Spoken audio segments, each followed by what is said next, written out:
Kamusta kayo mga par? Ngayon nga ay nandito tayo sa may Ranyag. Itong Ranyag Cafe mga par, kung di nyo nga mga alam mga par, ito yung mga kainan ng mga grab driver na palaging tambay dito sa airport.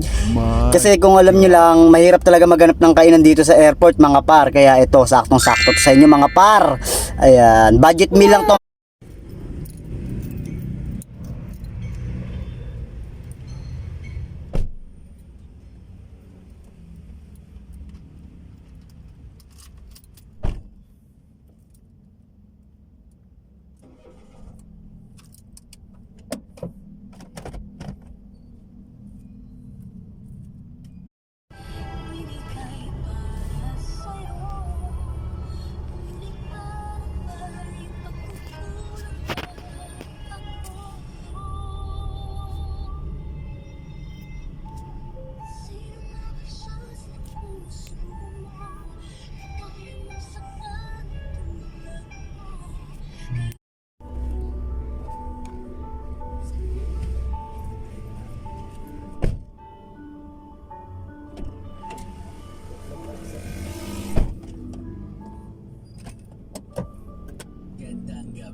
Nagbabalik ka DJ B-Boy Divo para sa ating tuloy-tuloy na BB Time at Marami palang dumidi ka doon, Kuya Merlan, nakita mo, pambihira.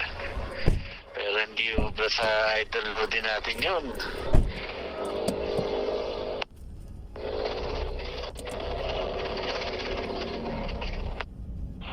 Oo, Kuya Kip, dami. Napapangiti si Tisay eh. Ayan, magandang araw sa inyo mga par. Ito na nga, bumiyahe na nga tayo. Ayan. Meron tayong unang pasahero, Buena Mano. Ayan, na-pick up sa may Batasan. Ayan, kaso pagbaba niya, naplatan tayo. Ayan, kaya gabi na tayo uli yung pangalawang pasahero natin. Ayan, Pakubaw.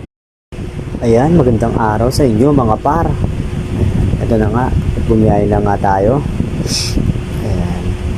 Meron tayong unang pasahero, Buena Mano. Ayan, na-pick up sa may Batasan. Ayan, kaso pagbaba niya, naplatan tayo.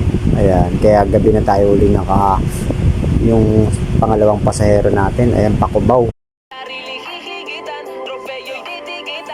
Ayun mga par, magandang araw. Ngayon nga, dito tayo inabutan sa may Dasma. Dito na tayo natulog. Dito na rin tayo mag-almusal, pati tanghalian mga par. Kamusta kayo? Kain tayo dito mga par. Dito tayo.